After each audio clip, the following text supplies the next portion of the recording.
Hello, friends. Welcome back. I hope you are fit and fine and you are practicing spoken English every single day. In today's video, আজকের ভিডিওতে we are going to learn the practical approach of narration. Because narration is a very boring and confusing topic, or rather, I can say, a useless part in spoken English perspective. Spoken English perspective, narrationটা একটা বলতে পারো useless জিনিস, কারণ academics বা তুমি এক্সামে right লিখতে যাচ্ছ তাহলে নেরেশন থেকে প্রশ্ন আসছে, দ্যাট ইজ মানা যায় যে হ্যাঁ তুমি নেরেশনের নিয়মগুলো মনে রাখছো। বাট স্পোকেন ইংলিশের পার্সপেক্টিভে নেরেশনের নিয়মগুলো ধরে বসে থাকার কিছু নেই, because it will make you confused. Okay, কারণ অনেক অনেক নিয়ম আছে, রাইট? মানে অপটেটিভ সেন্টেন্সের জন্য একরকম, কোশ্চেনের জন্য একরকম, আলাদা আলাদা টেন্সের জন্য একরকম, এক ধরনের প্রোনাউন থাকলে আরেক ধরনের প্রোনাউন কীভাবে চেঞ্জ হবে। So hundreds of rules R there.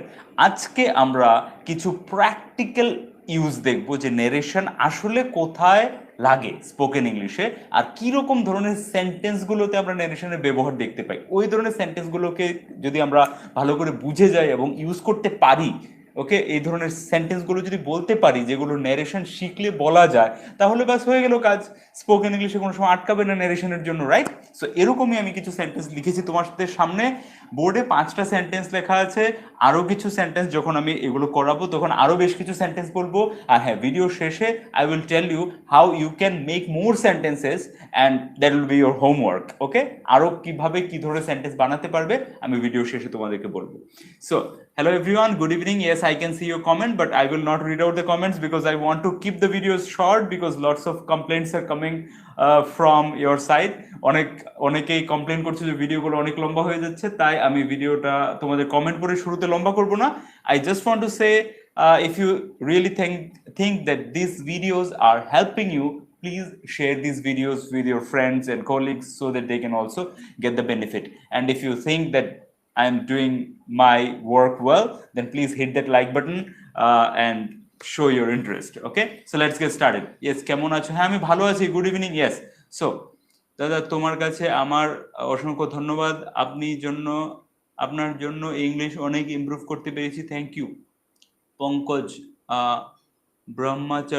Brahmachari, okay, you are most welcome. Thank you so much. I am happy to read your comment. Okay, now let's get started. Practice শুরু করে দিই আমরা। Doctor বাবাকে ধূমপান ছাড়তে বললো, এটাই মানে কোনো না কোনো একটা নেরেশন চেঞ্জ থেকে এসেছে। আমাদের প্রত্যেকটা সেন্টেন্সই আজকে আমরা এরকম দেখবো যেটা ডিরেক্ট স্পিচ থেকে ইনডাইরেক্ট স্পিচে হয়েছে। ওকে, আমাদের সেন্টেন্সগুলো ইনডাইরেক্ট স্পিচে আছে, কারণ আমাদের নেরেশনটা কেন শিখি? যেন ইনডাইরেক্ট স্পিচে বলতে পারি, কারোর মুখের কথাটা ডিরেক্টলি যেন আমি আমার মুখের কথায় তোমাকে বলতে পারি, এই জন্য আমরা নেরেশন শিখি। সো ডিরেক্টলি যদি আমরা ওটা বলতে শিখে যাই, মানে অন্য কারোর মুখের কথাকে আমি যদি ইনডাইরেক্ট স্পিচে বলতে শিখে যাই, সেটাই হবে নেরেশনের প্র্যাকটিক্যাল অ্যাপ্রোচ, মানে practical use. Okay, day to day লাইফে ইংরেজিতে কথা বলতে গিয়ে সেটাই হবে ইউজ। আদারওয়াইজ আর কি ইউজ আছে ডাইরেক্ট নেরেশনকে ইনডাইরেক্ট নেরেশনে চেঞ্জ করে, রাইট? সো ডাক্তার বাবাকে ধূমপান ছাড়তে বললো, এখানে আমি ডিরেক্ট স্পিচে তাহলে কি ছিল? ডাক্তার বলেছিল আপনি ধূমপান ছেড়ে দিন। ওকে, ডাক্তার আমার বাবাকে বলেছিল আপনি ধূমপান ছেড়ে দিন। এটাকে যদি ইংলিশে করি সেটাই ছিল ডিরেক্ট স্পিচ, ইংলিশেই বলো বাংলায় বলো। এবার এটা ইনডাইরেক্ট স্পিচ হলো এটা ডাক্তার বাবাকে ধূমপান ছাড়তে বললো বা বলেছিল। ওকে, আমি বলছি এখানে ধরো বলেছিল। ওকে, জিনিসটা আরো ইজি হয়ে যাবে বানানোর জন্য। ওকে, সো কিভাবে বলবো আমি? ডক্টর বলেছিল, এখানে আমি বলতে পারি doctor said that. Okay, doctor said that বলতে পারি, কিন্তু ডাক্তার যখন কাউকে রোগীকে কিছু বলে তখন ডাক্তার অ্যাডভাইস করে। কি করে? অ্যাডভাইস করে। সো এগুলোই আমরা নেরেশনে দেখি যে requested, advised, okay, or ordered, এরকম টাইপের, রাইট? মানে কাউকে যদি রিকোয়েস্ট করা হয় তাহলে রিকোয়েস্টেড, কাউকে যদি কিছু অর্ডার করা হয় মানে কিছু আদেশ দেওয়া হয় তাহলে অর্ডার্ড, কাউকে কিছু পরামর্শ দেওয়া হলে সাজেস্টেড লিখবো। সো এখানে অ্যাডভাইস করে, রাইট? অ্যাডভাইস করে বা সাজেশন দেয়। সো আমি বলতে পারি ডক্টর সাজেস্টেড বা ডক্টর অ্যাডভাইসড কি টু মাই ফাদার। ওকে, এভাবে লিখলে জায়গায় হবে না, সো আরো ছোট ছোট করে লিখছি। আই হোপ তোমরা দেখতে পাচ্ছ, রাইট? ইয়া, সো ডক্টর, আমি শর্টে লিখছি ডক্টর। ওকে, ডক্টর সেড এর জায়গায় আমি কি করছি? বাবাকে ছাড়তে বলেছিল। এখানে জাস্ট ইমোশনটা বুঝতে হবে বা সেন্টেন্সের ভাবটা বুঝতে হবে যে ডাক্তার বাবাকে বলেছিল, এখানে বলেছিল জায়গায় আমি সেড লিখতে পারি, কিন্তু ডাক্তার রোগীকে অ্যাডভাইস করে বা সাজেস্ট করে, রাইট? সো এই জন্য আমি লিখছি সাজেস্টেড। ওকে, সাজেস্টেড, বা আমি অ্যাডভাইসডও লিখতে পারি, advised to my father, to my father. ডাক্তার আমার বাবাকে অ্যাডভাইস করেছিল, কি অ্যাডভাইস করেছিল? ধূমপান ছাড়তে, to quit. Okay, to quit smoking, to quit smoking. Doctor advised my father, but doctor suggested to my father to quit smoking. Doctor বাবাকে cigarette ছাড়তে বলেছিল, advice two my father to avoid smoking. Avoid smoking মানে smoking থেকে বিরত থাকতে, আর quit smoking হচ্ছে মানে smoking বন্ধ করে দিতে। অ্যাভয়েড মানে হচ্ছে বিরত থাকা, রাইট? অ্যাভয়েড করে চলা মানে avoid fried foods, so quit fried food. Okay, বা কুইট ইটিং জাঙ্ক ফুডস মানে তুমি জাঙ্ক ফুড খাওয়া বন্ধ করে দাও। আর অ্যাভয়েড জাঙ্ক ফুড মানে জাঙ্ক ফুড থেকে বিরত থাকো, মাঝে মধ্যে এক দুবার খাওয়া যেতে পারে। সো এটাই হচ্ছে ডিফারেন্স অ্যাভয়েড আর কুইটের মধ্যে। ওকে, নেক্সট হচ্ছে আমার বন্ধুরা আমাকে জন্মদিনের শুভকামনা দিয়েছিল।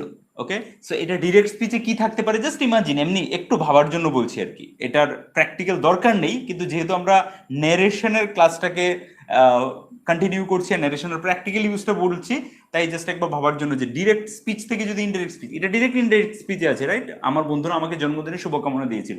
তো ডিরেক্ট স্পিচে এরকম ছিল যে আমার বন্ধুরা, my friends said to me, comma, quotation, happy birthday. Just এটা ছিল direct speech, right? My friend said to me, কোটেশনের ভিতরে হ্যাপি বার্থডে। এটাকে যখন আমি ইনডাইরেক্ট স্পিচে করছি তখন বাংলা হয়ে যাচ্ছে আমার বন্ধুরা আমাকে জন্মদিনের শুভকামনা দিয়েছিল। এবার কিভাবে লিখবো? শুভকামনা দেওয়া মানে সেম, এখানে শুভকামনা দেওয়া মানে এখানে যেরকম বাবাকে ছাড়তে বলেছিল বলা মানে অ্যাডভাইস লিখলাম, তো শুভকামনা দেওয়া মানে কি লিখতে পারি? উইশ করা, রাইট? উইশ থেকে wished. So my friends wished me,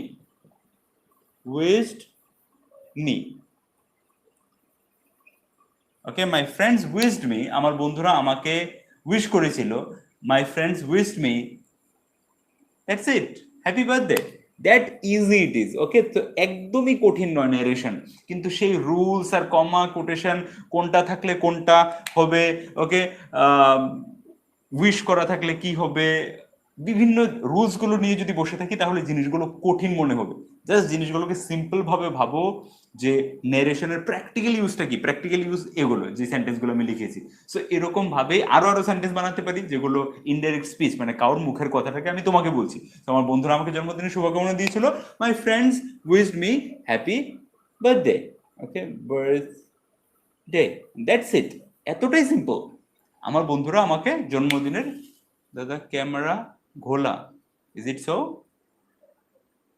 I don't know, just a minute, give me a second. Yeah, I hope it is fine now, right? এখন দেখতে পাচ্ছ?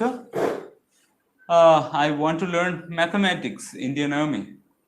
Okay, so here we practice only English as of now, so I can help you with spoken English only. For mathematics, you maybe I will suggest you to search any other channel. Rafiqul Alam, বুঝি না, না বোঝার চেষ্টা করলেই বোঝা যাবে, জিনিসগুলো একদমই কঠিন নয়। আমার বন্ধুরা আমাকে জন্মদিনের শুভকামনা দিয়েছিল, my friends wished me, wish করা, কাউকে উইশ করা, I wish you happy birthday, আমি তোমাকে হ্যাপি বার্থডে উইশ করছি। ওকে, তুমি কাউকে বলবে, তোমার বন্ধুকে বলবে, কিভাবে বলবে? যে দাদা wished me happy birthday, wish করা, আই উইশ ইউ, আমি উইশ করছি।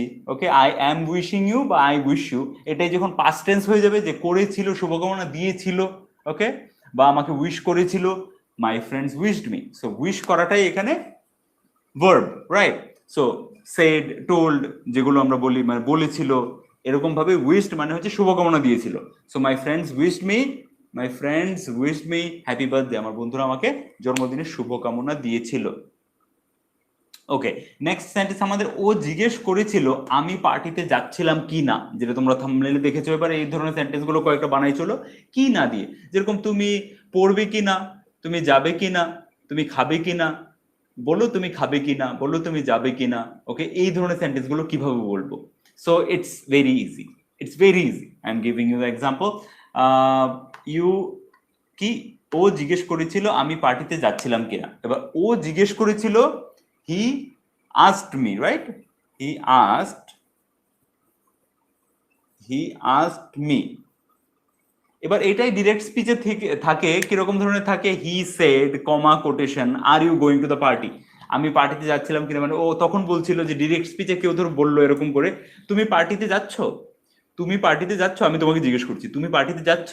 সেম কথাটাই তুমি অন্য কাউকে বলবে, তখন কিভাবে বলবে, দাদা জিজ্ঞেস করছিল আমি পার্টিতে যাবো কিনা। বুঝতে পারছো ডিরেক্ট থেকে কিভাবে ইনডাইরেক্ট হলো? ডিরেক্ট স্পিচে কি, আমি তোমাকে বলছি তুমি পার্টিতে যাচ্ছ, বা তুমি আজকে স্পোকেন ইংলিশ প্র্যাকটিস করছো। ওকে, সো তুমি কাউকে বলবে যখন, কেউ বলবে যে দাদা আমাকে বলেছিল আমি স্পোকেন ইংলিশ প্র্যাকটিস করছি কিনা, বা আমি পার্টিতে যাচ্ছি কিনা, বা ওই দিন আমি স্পোকেন ইংলিশ প্র্যাকটিস করছিলাম কিনা, রাইট? সো এটাই হচ্ছে প্র্যাকটিক্যাল ইউজ। সো ও জিজ্ঞেস করছিল, হি আস্কড মি, ও জিজ্ঞেস করেছিল। ওকে, ও জিজ্ঞেস করছিল, he was asking me. Okay, he was asking me, আর ও জিজ্ঞেস করেছিল, সো হি আস্কড মি। আমি পার্টিতে যাচ্ছিলাম কিনা এরকম ধরনের সেন্টেন্স যদি হয়, মানে ডিরেক্ট স্পিচে এটা কোশ্চেন ছিল। আর ইনডাইরেক্ট স্পিচে মানে যখন আমি তোমার কথাটা মানে ওর কথাটা আমি নিজের ভাষায় বলছি, তখন ইফ বা ওয়েদার লাগাবো। যখন কেউ প্রশ্ন করছিল কিছু, তখন ইফ ইফ লাগালে হবে, বা ওয়েদার। ওয়েদার না, ওয়েদার হচ্ছে আবহাওয়া, আর ওয়েদার ওয়েদার। ওকে, ডিফারেন্সটা একদমই কম, জাস্ট স্পেলিং এ একটু difference, whether. Okay, so he asked me if বা ওয়েদার, যে কোনো একটা, ইফ বা whether both are correct. So if he asked me if আমি পার্টিতে যাচ্ছিলাম কিনা, if I was going to the party, going to the party, if I was going to the party, stop. এখানে আর প্রশ্ন নেই। ডিরেক্ট স্পিচে প্রশ্ন ছিল যে তুমি কি পার্টিতে যাচ্ছ, তুমি কি আজকে স্পোকেন ইংলিশ প্র্যাকটিস করবে। Okay, will you practice spoken English today. So এটাই যখন আমি আমি তোমাকে বললাম will you practice spoken English today, so তুমি 2-3 দিন বাদে তোমার বন্ধুকে যখন বলবে যে দাদা আমাকে জিজ্ঞেস করছিল আমি ওই দিন স্পোকেন ইংলিশ প্র্যাকটিস করব কি না, রাইট? সো কিভাবে বলবে, যখন উইল থাকছে তখন হয়ে যাবে উড। ওকে, সো দাদা ওয়াজ আস্কিং বা দাদা asked me if I would practice spoken English that day, if I would practice বা whether I would practice spoken English that day, that's it. So এই যে যাচ্ছিলাম কিনা, খাচ্ছিলাম কিনা, এটা এভাবে বলতে পারি। আচ্ছা, এটা বলার আরেকটা উপায় আছে, ইফ, যেরকম he asked me if I was going to the party, বা ইফ বা ওয়েদার না লাগিয়ে I was going to the party or not. Okay, I was going to the party or not, এভাবে বলে থাকি আমরা স্পোকেনে। So that is informal way বলতে পারো। অর নট বলাটা কিনার জন্য, তুমি যাবে কিনা, আজকে তুমি যাবে কিনা, you you are going or not, today you are going or not. তুমি খাবে কিনা, you are eating or not, বা you will eat or not, you will eat or not, বা you will do it or not. তুমি এটা করবে কিনা, you will do it or not. বুঝতে পারছো? আর আরেকটা প্রসেস হচ্ছে এভাবে বলা, if you are doing or not. Okay, so যখন তোমাকে আমি জিজ্ঞেস করছি, প্রশ্ন করছি you are doing or not, তখন আর ইফ বলবো না। ইফ বা ওয়েদার কখন বলবো, যখন ইনডাইরেক্ট স্পিচে, মানে কাউর প্রশ্ন করা, ডিরেক্ট স্পিচে কেউ প্রশ্ন করেছিল, ওকে, মানে কেউ তোমাকে প্রশ্ন করেছিল, ওই কথাটা তুমি অন্য কাউকে বলছো, তখন তুমি ইফ বা ওয়েদার লাগিয়ে বলবে যে হি আস্ক মি, ও আমাকে জিজ্ঞেস করছিল বা করেছিল, if I was going to the party, আমি কি পার্টিতে যাচ্ছিলাম কিনা, বা আমি স্পোকেন ইংলিশ প্র্যাকটিস করছিলাম কিনা। Okay, if I was practising spoken English or not, if I was practising spoken English, এতটুকু বললেই হবে। এখানেও যদি লাস্টে আমি অর নট লাগাই, if I was going to the party or not, that is not a wrong sentence. Okay, এটা ভুল হয়ে যাবে না। বাট ইফ বা ওয়েদার লাগালে আর অর নট না লাগালেও হবে। So if I was going to the party মানে তুমি পার্টিতে যাচ্ছিলে কিনা। ওকে, আরেকটা সেন্টেন্স দেখো, বাবা আমাকে জিজ্ঞেস করছিল তুমি টাকাটা কবে ফেরত দেবে। এবার এখানে বলতে পারি যে টাকাটা ফেরত দেবে কিনা, বাবা আমাকে জিজ্ঞেস করছিল তুমি টাকাটা ফেরত দেবে কিনা, আবার বাবা আমাকে জিজ্ঞেস করছিল তুমি টাকাটা কবে ফেরত দেবে, both the way we can make the sentence. তো বাবা আমাকে জিজ্ঞেস করছিল, মাই ফাদার ওয়াজ আস্কিং মি, বাবা আমাকে জিজ্ঞেস করেছিল। ওকে, করেছিল হলে জাস্ট এই জিনিসটা দেখে আমি করেছিল ওকে বা করছিল দুভাবেই বলতে পারি। My father was asking me, আমার বাবা আমাকে জিজ্ঞেস করছিল, বা মাই ফাদার আস্কড মি, বাবা আমাকে জিজ্ঞেস করছিল তুমি টাকাটা কবে ফেরত দেবে। সো কবে, কখন ফেরত দেবে, কিভাবে ফেরত দেবে, এই ডব্লিউএইচ ওয়ার্ড গুলো যদি থাকে, ডব্লিউএইচ ওয়ার্ড গুলো এই কথাটা ভালো করে বোঝো। এখানে মানে ইনডাইরেক্ট স্পিচে যখন ডব্লিউএইচ ওয়ার্ড থাকবে, কবে, কখন, কোথায়, কিভাবে, কার সাথে, এরকম যদি থাকে, তাহলে ইফ আর ওয়েদারের জায়গায় ডাইরেক্টলি এই ডব্লিউএইচ ওয়ার্ডটাকে লাগাতে হবে। আর কবেটাকে যদি না থাকে, যে তুমি টাকাটা ফেরত দেবে কি না, ওকে, এরকম যদি থাকে, তাহলে ইফ আর ওয়েদার লাগাবো। So my father asked me কবে, সো ইফ আর ওয়েদার কিছু লাগবে না, কবে লেগে যাবে। কবে মানে ওয়েন, ওকে, কবে, কখন সব মানে when. Okay, so my father asked me when, তুমি টাকাটা কবে ফেরত দেবে, when are you. So when WH এর পরে যদি আমি অক্সিলারি ভার্ব লাগিয়ে দিই ওয়েন আর ইউ, তাহলে এটা কোশ্চেনই থেকে যাবে। এই কোশ্চেন না রেখে ইনডাইরেক্ট স্পিচে আমি কি করবো, এটাকে অ্যাফার্মেটিভ সেন্টেন্স বানাতে হবে। মানে কোশ্চেন রাখতে পারবো না আমি, এটাকে অ্যাফার্মেটিভ বা নেগেটিভ সেন্টেন্স বানাতে হবে। তো তখন আমি ডব্লিউএইচ এর পরে সাবজেক্ট লাগাবো। সো ওয়েন আর ইউ এর জায়গায় ওয়েন ইউ আর লাগিয়ে দিলে এটা আর কোশ্চেন থাকলো না। যে কোনো সময় কোশ্চেন মানেই অক্সিলারি ভার্ব সাবজেক্টের সামনে থাকবে। সো অক্সিলারি ভার্ব বা হেল্পিং ভার্ব যেটাই বলো, সো এটাকে যদি সাবজেক্টের পরে নিয়ে যাই, তাহলে সেটা অ্যাফার্মেটিভ সেন্টেন্স হয়ে যাচ্ছে। So my father asked me when you are, কি, ফেরত দেওয়া মানে রিটার্নিং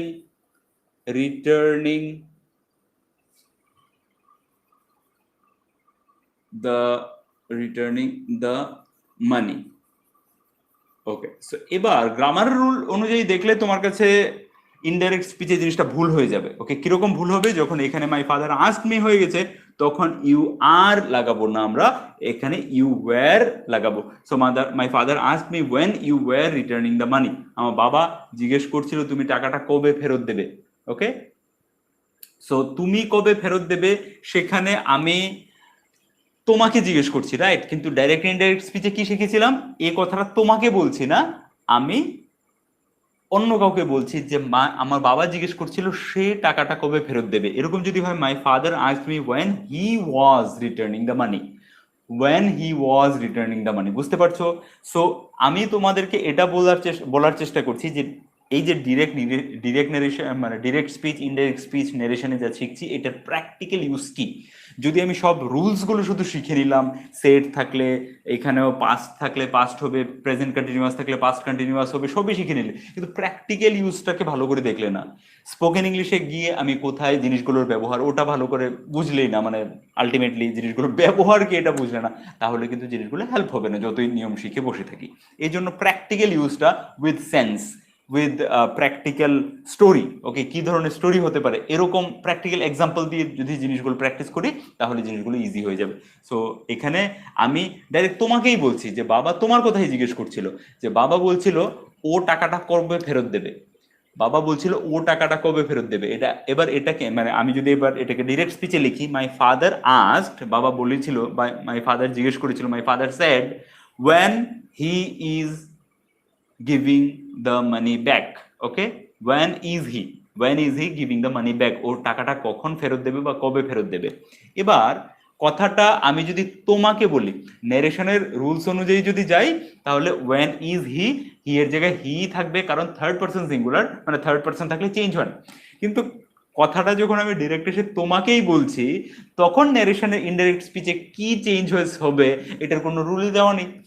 বুঝতে পারছো? যেরকম গত ক্লাসেও বলেছিলাম যে সেম ডেতে, মানে অফিসে আসছি আমি, সেম ডেতে আসার পথে আমার একজন কলিগস আমাকে বলল যে আমি আজকে আমার লেট হয়ে যাবে, কিন্তু অফিসে এসে যখন আমি ইনডাইরেক্ট স্পিচে আমাকে গ্রামার রুল অনুযায়ী শেখাচ্ছে টুডে থাকলে দ্যাট ডে হয়ে যাবে, কিন্তু সেম ডেতেই যদি ওর কথাটা বলি, তাহলে তো টুডেই বলবো না, দ্যাট ডে থোড়ি বলবো, দ্যাট ডে বলবো না। মানে কেউ আমার কলিগস, যেটা গত ক্লাসে বলেছিলাম, I will be late today, এরকম বলেছে, আমি অফিসে চলে এসেছি, আসার পর বললে আরে তোমরা দুজন একসাথে আসতে, ও কোথায়, তখন আমি কি বলবো, he told me that he would be late today, টুডেটা টুডেই বলবো, কিন্তু গ্রামারের রুলস অনুযায়ী he would be late that day. So গ্রামারের রুলস অনুযায়ী কিছু বাধা ধরা জিনিস আছে যেটা যেটার সাথে প্র্যাকটিক্যালি কানেকশন নেই, অনেক কিছুতে প্র্যাকটিক্যালি কানেকশন নেই। সো এই জন্য আমি তোমাদেরকে বলছি প্র্যাকটিক্যাল কানেকশন কোথায় এটা ভালো করে বোঝো। সো এই যে জিনিসটা, যে বাবা আমাকে জিজ্ঞেস করছিল তুমি টাকাটা কোথায় ফেরত দেবে, তোমাকে বাবার কথাটা তোমার ব্যাপারে বলেছিল, আর সেম কথাটা তোমাকে যখন বলছি এটা নারেশন আলাদা করে দেখানো হয়নি, এটা কিভাবে হবে হবে। সো এই জন্য আমি বলছি এখানে এটার প্র্যাকটিক্যাল ইউজ এভাবেই হবে, যে my father asked me when you are returning the money, when you were returning the money ওরকম হবে না, right? So my father asked me বা my father was asking me, আমার বাবা জিজ্ঞেস করছিল, যেভাবে বলতে পারি my father was asking me বা my father asked me when you are returning the money, তুমি টাকাটা কখন ফেরত দিচ্ছ, রাইট? সো এটা নারেশনের রুল থেকে আলাদা হয়ে গেল, কিন্তু প্র্যাকটিক্যাল ইউজ অনুযায়ী আমাদের কিন্তু এভাবে শিখতে হবে। So that is the reason behind আমি বলি যে গ্রামারের রুলসটাকে জাস্ট সাইডে রাখো কনসেপ্টগুলো বোঝার জন্য, যাতে করে কনফিউশনগুলো তোমাকে ইনসিকিউর ফিল না করায় আর কনফিউজ না করে রাখে সেই রুলসের কারণে। এই জন্য রুলসগুলো একটু বুঝো, আর তারপর প্র্যাকটিস প্র্যাকটিস প্র্যাকটিস, যত বেশি প্র্যাকটিস করবে তত তাড়াতাড়ি তুমি ওপেন আপ হতে পারবে, তত তাড়াতাড়ি তুমি নিজেকে নিজে এক্সপ্রেস করতে পারবে বেটার ওয়েতে। ওকে, লাস্ট সেন্টেন্স, রমেশ আমাকে কি বলেছিল, আমি ওকে সাহায্য করতে পারবো কিনা, আমি ওকে সাহায্য করতে পারবো কিনা মানে রমেশকে সাহায্য করতে পারবো কিনা। সো রমেশ আমাকে বলেছিল আমি ওকে সাহায্য করতে পারবো কিনা, কিভাবে বলবো, রমেশ আমাকে, কেউ যখন সাহায্য করতে বলে তখন কিন্তু রিকোয়েস্ট করে, তো আমি এখানেও সেড বলতে পারি, বাট যে রমেশ সেড মি বা রমেশ টোল্ড মি, ওকে, রমেশ টোল্ড মি বলতে পারি, কিন্তু যেহেতু সাহায্য করার কথা হচ্ছে তো সাহায্য করা কেউ রিকোয়েস্টই করে থাকে, সেই জন্য আমি বলবো যে রমেশ রিকোয়েস্টেড মি। বুঝতে পারছো কেন বলেছিলোর জায়গায় রিকোয়েস্টেড লিখেছি? এখন বলেছিলের জায়গায় সেইডি লিখতে পারতাম আমি, রমেশ আমাকে বলেছিল রমেশ টোল্ড মি, এরকম লিখতে পারতাম, রমেশ বলেছিল আমাকে মানে রমেশ টোল্ড মি, কিন্তু রমেশ আমাকে বলেছিল রমেশ রিকোয়েস্টেড মি। কেন রিকোয়েস্টেড লিখলাম? যেহেতু আমি ওকে সাহায্য করতে পারবো কিনা, যে কথা বলেছে সেখানে সাহায্যের কথা উল্লেখ গেছে, আর সাহায্য করার কথা কেউ রিকোয়েস্ট করেই বলে, অনুরোধ করে বলবে যে can you help me. So direct স্পিচটা কিরকম ছিল, মানে রমেশের মুখের কথাটা কিরকম ছিল, Ramesh said to me, comma, কোটেশনের ভিতরে, can you help me? Okay, can you help me? তুমি কি আমাকে সাহায্য করতে পারবে? So can you help me কথাটাকে এবার আমি ইনডাইরেক্ট স্পিচে কিভাবে বলবো, রমেশ রিকোয়েস্টেড মি ইফ, প্রশ্ন করেছিল রিকোয়েস্ট করে প্রশ্ন করেছিল তুমি আমাকে সাহায্য করতে পারবে কিনা, can you help me. So if I could, can থেকে কুড করে দিলাম, ইফ আই কুড হেল্প, এখানে কুড যেহেতু লেগে গেল সেহেতু হেল্প আসবে না, মোডালের সাথে সে পৃথিবী চেঞ্জ হয়ে যাক, মোডাল যখন আছে মোডালের পরের যে ভার্বটা, ইমিডিয়েট যে ভার্বটা হবে সেটা মেইন ভার্বই হোক আর অক্সিলারি ভার্বই হোক, সেটা ভার্বের ফার্স্ট ফর্ম থাকবে V1, সব সময় এটা মনে রাখবে। So if I could help him or not, এবার অর নটটা লাগালেও পারি না লাগালেও পারি, if I could help him. Okay, এতটুকু বললো সেমই মানে। ওকে, সো পারবে কিনার জন্য if I could help him, ওকে সাহায্য করতে পারবো কিনা। So Ramesh requested me if I could help হিম।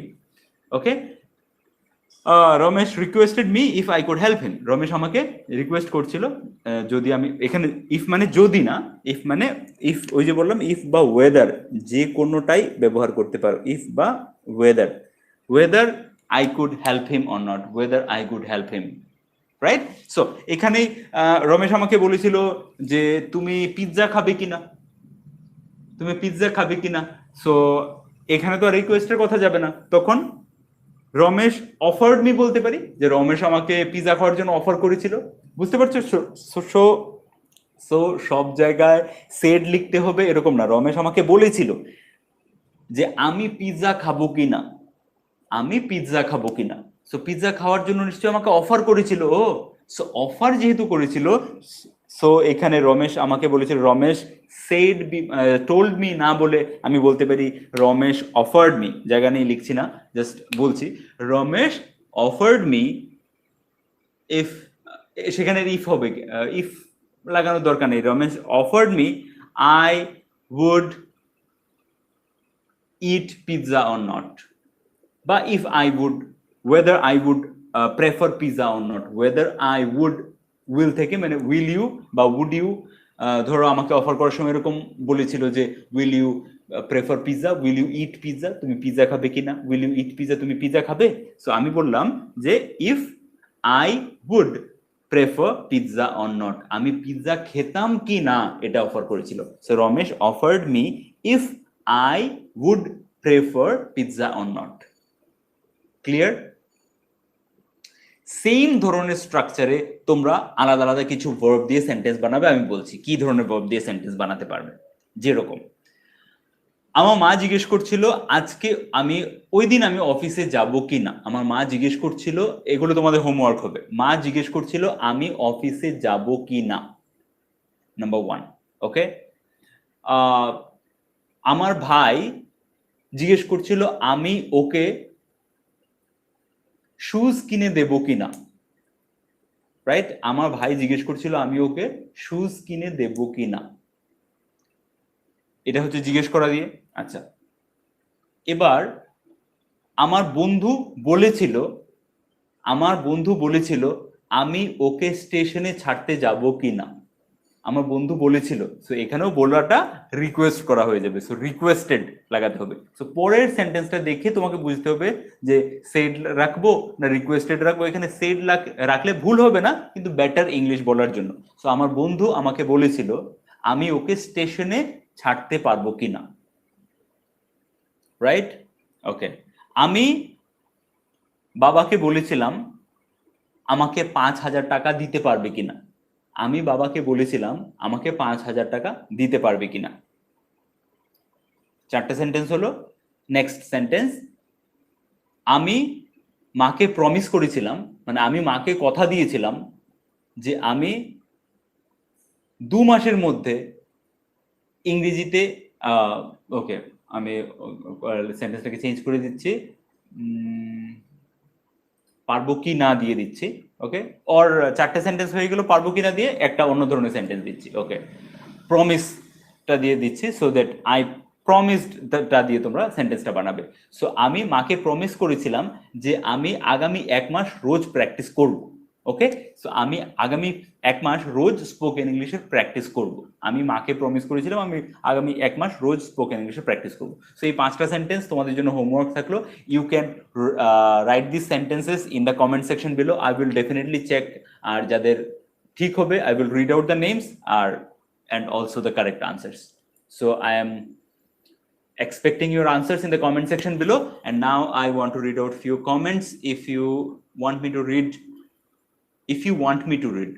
এটা ক্লিয়ার করেছিলাম আগে যে যদি তুমি চাও আমি পড়ি যদি তুমি চাও আমি যাই if you want me to go যদি তুমি চাও আমি খাই if you want me to eat যদি তুমি চাও আমি নাচি if you want me to dance যদি তুমি চাও আমি পড়াই if you want me to teach okay so how are you not okay ওকে খুব ওকে বলছি তাই না দাদা বুঝে পারছি না oh my God yes I do it okay বুঝতে পাবে যেই হোমওয়ার্ক 5টা সেন্টেন্স দিয়েছি ওটা ট্রাই করো বাকিরাও কমেন্ট করবে so check out others comments as well so that you can get a better idea sir could you please check my homework on last video Payel Dutta yes I will check I didn't get time to check Mahmoud Rahman not okay Assalam Hossein okay শুধু not okay বললে হবে না Mahmud Rahman you have to tell me what is not okay মানে তুমি কোন জিনিসটা বুঝতে পাওনি বা কি বুঝতে পাওনি if you can explain I can try my best to explain again তুমি যদি এক্সপ্লেন করতে পারো যে কোন জিনিসটা বুঝতে পাওনি তাহলে আমি আবার সেই জিনিসটা এক্সপ্লেন করতে পারি okay so please tell me in details sir could you please check my homework yeah Payal Datta I got your comment next my mother asked me if I will go to the office that day I promised my mother I will practice 2 months Abdul Kader okay good keep on practicing preposition class debe please prepositions are very easy just okay definitely I will do দাদা তোমার এই video দেখে কি described ইংলিশে improve করা যাবে? What do you mean by described English? Described English কি কোনো আলাদা ধরনের category? I was just what is Illuminati? Illuminati, that's a different story. Okay, this is not the right time to start explaining because it will take another half an hour or 1 hour to explain what is Illuminati and what people say about Illuminati and all. তোমার এই ভিডিওটাতে আচ্ছা একটা জিনিস আমি okay leave it, I don't want to discuss. Actually আমি কিছু বলতে চাই তোমাদেরকে। আমি অনেক কিছু তোমাদের এরকম ধরনের কমেন্ট পাই যেগুলো পড়াশোনার বাইরে, মানে টিচিং, লার্নিং, নোয়িং আর এসবের বাইরে, রিলিজিয়াস, ওকে, আর পলিটিক্যাল, মেইনলি রিলিজিয়াস। অনেকেই আছো রিলিজিয়াস জিনিসটাকে খুব জীবনে প্রায়োরিটি। ওকে, সো আমি কোনো কিছু এই ভিডিওতে এখন ডিসকাস করতে চাই না, because this is not the right place or this is not the right time to discuss. But আমি এতটুকু রিকোয়েস্ট করব যে please try and understand the value or the purpose of this channel. Okay, আর এটা বুঝে please refrain yourself from posting any religious comment. Okay, নিজেকে নিজে religious comment করা থেকে একটু মানে বিরত রেখো এই প্ল্যাটফর্মে। ওকে, ইউ আর ইয়োর বস, তুমি নিজের বস, তুমি সারা সোশ্যাল মিডিয়াতে যা খুশি তা করতে পারো, বাট প্রত্যেকটা জিনিসের তো একটা পারপাস হয়। আদারওয়াইজ আমরা এক কাজ করতে পারি, যত ধরনের শিক্ষার সংস্থান আছে বা শিক্ষার জায়গা আছে ওগুলোকে সবগুলোকে উড়িয়ে দিই। মানে যেরকম করে রিলিজিয়ানের নামে তো দাঙ্গা চলেই আসছে শয়ে হান্ড্রেডস অফ ইয়ার্স ধরে, আমরা দেখেই আসছি। ওকে, সো এখনো যদি কেউ এরকম মনে করো যে না প্রত্যেকটা জায়গাকে শুধু রিলিজিয়াস স্টকের জন্যই বা রিলিজিয়াস স্টক করতেই হবে এরকম প্রত্যেকটা জায়গাতে, তাহলে just finish everything, finish the world. Okay, পুরো পৃথিবীকেই শেষ করে দিই তাহলে, মানে কোনো জিনিস জায়গা ছাড়ারই দরকার নেই। কারণ আমাদের চোখের সামনে যখন দেখতে পাচ্ছি যে শুধুমাত্র রিলিজিয়াস মেন্টালিটি বা রিলিজিয়াস কনসেপ্ট বিলিভের কারণে পৃথিবীতে কন্টিনিউ কিছু না কিছু লেগেই থাকে সবসময়, it's nowhere it is peace. Okay, only because of religious matters. Okay, আর এই জিনিসগুলোই আমাকে অনেকেই আছে যারা ঘুরিয়ে ফিরিয়ে জিজ্ঞেস করতে থাকে যে আমার ভিউজ কি, আর বিভিন্ন জিনিসে পোক করে কথা বলা। So please I don't, this is not a place where I want to discuss my religious opinion. I just want to serve the purpose, যে পারপাসে আমি এখানে আছি আর তোমরা এখানে আছো, যে ইংরেজি শেখা, two just to improve a skill so that you can express in a better way, so that you can get benefit in your professional life or in your family life, যার জন্য তুমি ইংরেজি শিখতে এখানে এসেছো। এই পারপাসটা যেন এখান থেকে সলভ হয়, এটাই থাকা উচিত আমাদের মূল উদ্দেশ্য। Okay, so thank you so much, I hope you will understand. And if you don't want to, if anyone, যদি কেউ থাকে এরকম যারা বাকি শিক্ষা দীক্ষা যাই আছে ওটা বেশি ফরক পড়ে না, মেইন হচ্ছে religious, so you can very well do those things, but please don't ask me or don't expect some kind of reply from me, at least in this platform. এই প্ল্যাটফর্মে তো অ্যাটলিস্ট না। ওকে, বাকি অন্য জায়গায় অন্য কোনো সময় কথা হতেও পারে। Okay, so hope you will understand. ওকেটা একটু বেশি বলছি আজকাল, ব্যাড হ্যাবিট হয়ে যাচ্ছে। I have to work upon that. Okay, so again okay, so yeah, practice করো রোজ, আর দ্যাটস ইট। যত বেশি প্র্যাকটিস করবে, যত বেশি এক্সাম্পল নিজে থেকে বানাবে, নিজের প্র্যাকটিক্যাল লাইফের সেন্টেন্সগুলো, নিজের প্র্যাকটিক্যাল লাইফে যে কথাগুলো বাংলায় বলবে সেগুলোকে যত বেশি ইংরেজিতে বানিয়ে ট্রান্সলেট করে প্র্যাকটিস করবে, তত বেশি কিন্তু তোমার স্পোকেন ইংলিশটা ইম্প্রুভ হবে। নাকি আলাদা কনসেপ্ট, আলাদা নতুন ওয়ার্ড শিখে প্র্যাকটিস করলে। তো যত বেশি প্রত্যেকদিন দৈনন্দিন লাইফে যে কথাগুলো বলো এগুলোকে যত বেশি ইংরেজিতে বলার চেষ্টা করবে, তত তাড়াতাড়ি স্পোকেন ইংলিশ ইম্প্রুভ হবে। Wish you all the best. Keep learning something new every day. Keep sharing with the world. Keep growing in your life. Take care of yourself and take care of the people around you. Have a good night.